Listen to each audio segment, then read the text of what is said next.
Hi guys, hello. For this video, i-share ko lang sa inyo yung LED lights, solar panel. So, mag-unboxing tayo ngayon. So, tara. So, ito na ngayon siya. Ayan, buksan na natin. So, ito yung tsura niya. Oh. Ayan, ayan siya. Oh. Okay siya, no? Ganda siya. Maliit. Ididikit mo lang sa pader to. So, yung specs niya, ito. So, ito yung specs niya. Ayan. So, meron siyang solar panel. 0.55 watts. So, mababa. Sobrang baba ng watts niya. So, hindi siya ganun kalinaw. Sa bagay, maliit lang naman kasi din talaga yung ano niya. Solar panel niya. So, ayan din.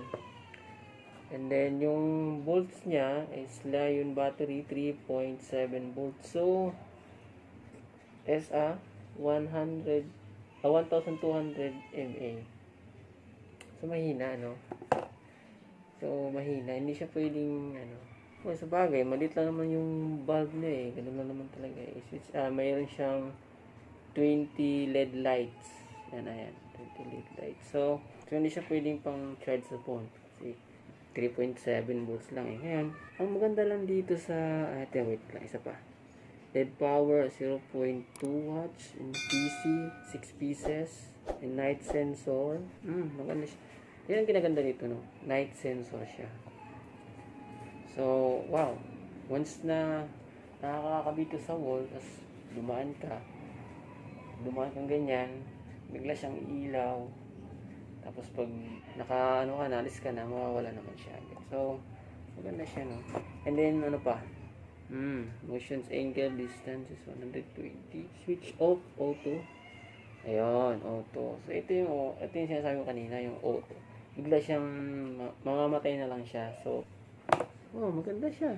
So, tingnan natin sa natin dito sa loob. See, kita nyo? Automatic yung lights niya, yung open lights niya. Once na madilim, automatic siya. So, ang ganda. So, hindi siya yung once ayan o. Ayan o. So, ganda, no? Maganda siya, maganda. Maganda siya, no? Maganda siya. So, nabili ko ito sa tabi-tabi ng 100. Worth it naman. So, once paggabi, ilalagay mo lang ito sa pader. Ayan. Okay na. Tapos, ayan, bigla lang siyang iilaw. Pag nandun ka, pag may tao doon, iilaw siya. Kung wala naman, mamamatay naman siya. So, tipid. Hindi siya yung porkit gabi, iilaw na lang siya. Magdamag din.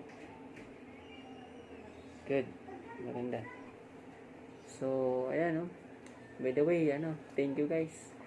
Thank you for watching, and kung nagustuhan niyo yung video ko, please like and subscribe.